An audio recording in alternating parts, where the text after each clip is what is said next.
में जब बात हो रही थी कि इमरजेंसी के ऊपर, आपातकाल के ऊपर, तो जो पंजाब के पूर्व मुख्यमंत्री थे चन्नी, उन्होंने एक बात कही कि जो अमृतपाल सिंह हैं, उनको पंजाब के 20 लाख लोगों का समर्थन है।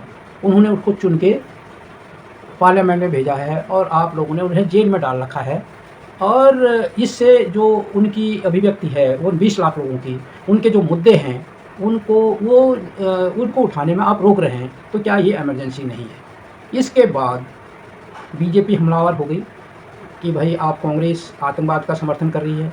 फिर इसमें कांग्रेस के प्रवक्ता की अपनी टिप्पणी आई और कांग्रेस से बीजेपी में गए रणदीप सिंह बिट्टू, उनकी अपनी प्रतिक्रिया आई और ऐसे ही टीवी डिबेट में लोगों की प्रतिक्रिया आई। क्या हुआ पूरी बात इस वीडियो में विस्तार से बात करेंगे। वीडियो को अंत तक देखें। नमस्कार, मैं नंदन सिंह बिष्ट, आप देख रहे हैं इमेम दस्तावेज। अगर आप इस वीडियो को YouTube चैनल पर देख रहे हैं और चैनल पर नए हैं तो चैनल को सब्सक्राइब करें, बेल का आइकन भी दबाएं। अगर आप इसको फेसबुक पेज पर देख रहे हैं तो पेज को लाइक करें। अगर आप इसको इंस्टाग्राम पर देख रहे हैं तो हमें फॉलो करें और वीडियो को शेयर करते रहें। बात हुई कि जो पंजाब के पूर्व मुख्यमंत्री हैं चन्नी, उन्होंने एक बात कही पार्लियामेंट में। क्या कही, उन्हीं के शब्दों में आप सुन सकते हैं। द्वारा 20 लाख लोगों द्वारा पंजाब में मेंबर पार्लियामेंट चुना गया और वो एनएस से लगाकर अंदर रखा हुआ है। फ्रीडम ऑफ स्पीच, उसकी कंस्टिट्यूएंसी के लोगों की बात यहां नहीं रख पा रहे, ये भी इमरजेंसी है। उनका कहना था कि भाई अगर लोग किसी को चुनते हैं तो वो व्यक्ति नहीं है जो आप कह रहे हैं, वो आप जनता का प्रतिनिधि है और उस जनता का प्रतिनिधि है जिस क्षेत्र का वो प्रतिनिधित्व कर रहा है। चाहे उसको उन्होंने वोट दिया या नहीं दिया, अगर वो जीत के आया, वो अपने पूरे कॉन्स्टिट्यूंसी है, जो पूरा क्षेत्र है, लोकसभा क्षेत्र, उसका प्रतिनिधित्व कर रहा है। अगर आप उसको जेल में बंद करके रखते हैं तो ना कहीं आप उस पूरे क्षेत्र के लोगों की भावनाओं को दबा रहे हैं। ये बात उनका कहना था। परंतु इसको दूसरी तरफ घुमाकर कि आप वो आतंकवादी है, उस जनता का जो पिक्चर चन्नी ने, पंजाब के पूर्व मुख्यमंत्री चन्नी ने उस पूरे क्षेत्र का जहाँ से अमृतपाल सिंह जीत के आया था, वो रखने की कोशिश की।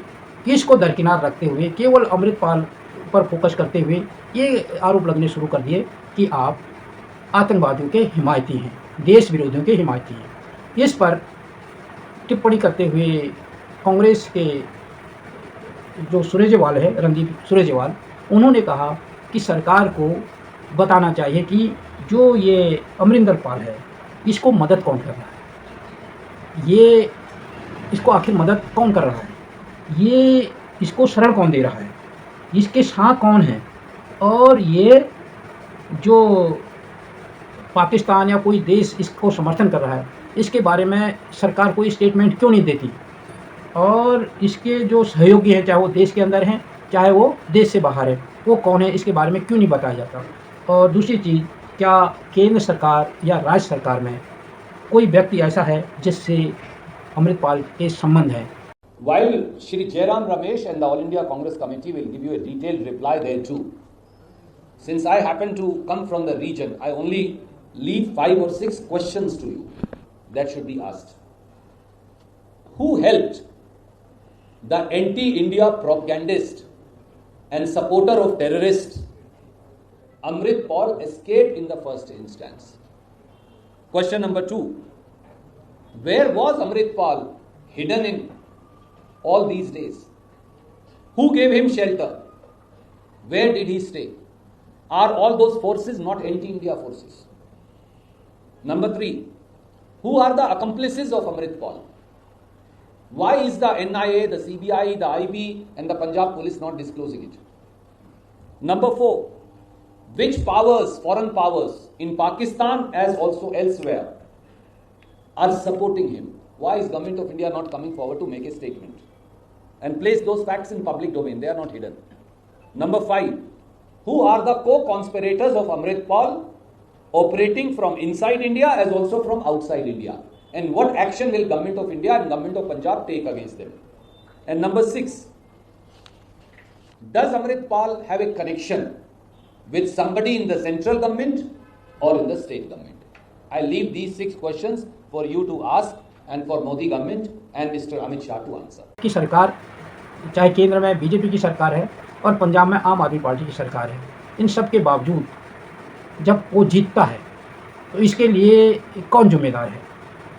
जब 20 लाख वोट उसको लोग का वो प्रतिनिधित्व कर रहा है और वहाँ का 20 लाख लोगों का वो कांग्रेस के प्रत्याशी को 2 लाख से भी ज़्यादा वोट से जीत कर संसद में पहुँचता है, तो कहीं ना कहीं जो वहाँ की राज्य सरकार है, जो वहाँ की जो केंद्र सरकार है, वो अमृतपाल सिंह को गलत व्यक्ति समझाने में वहाँ के लोगों में को असमर्थ रही, नहीं समझा पाई, इसलिए वो व्यक्ति चुन के भारत के पार्लियामेंट में आ गया।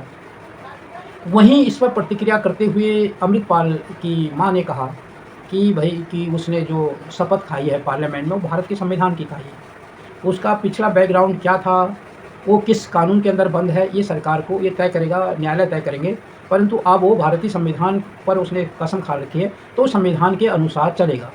और इस पर जो कांग्रेस से बीजेपी में स्विच करके गए हैं रणदीप सिंह बिट्टू, उन्होंने भी कहा कि अब वो जब शपथ खा चुके हैं भारतीय संविधान की तो संविधान के हिसाब से काम करेंगे और पंजाब के लिए काम करेंगे, जहाँ से जीत के आए वहाँ के लिए काम करेंगे और देश के लिए काम करेंगे, क्योंकि और जो वो जीत के आए हैं वो उन व्यवस्थाओं के तहत आए हैं जो भारतीय संविधान के अंदर है। बिट्टू जी, अमृतपाल का एक ट्वीट आया, आपको लगता है कि वो डॉक्टर है कि उसने किया है नहीं किया है, और अपनी मदर की स्टेटमेंट को वो कॉन्ट्रडिक्ट कर रहा है? देखो, कहीं ना कहीं जो अमृतपाल लोगों ने एमपी चुना है और एमपी की वक्त जब इलेक्शन से पहले भी आप ओथ लेते हैं देश के लिए, अपने संविधान के लिए, वो भी ली और उसके बाद वो 5 तारीख को अमृतपाल शपथ लेके गए हैं अपने संविधान और कॉन्स्टिट्यूशन की। वही बात उनकी माताजी ने कही है, भाई उन्होंने अब जो कॉन्स्टिट्यूशन संविधान की ओथ ली है तो वो अपने देश का और पंजाब का ही भला करेंगे, उससे किसी खालिस्तान का भला थोड़ी उन्होंने करना है या खालिस्तान की थोड़ी बात करनी है। तो यही बात कही है।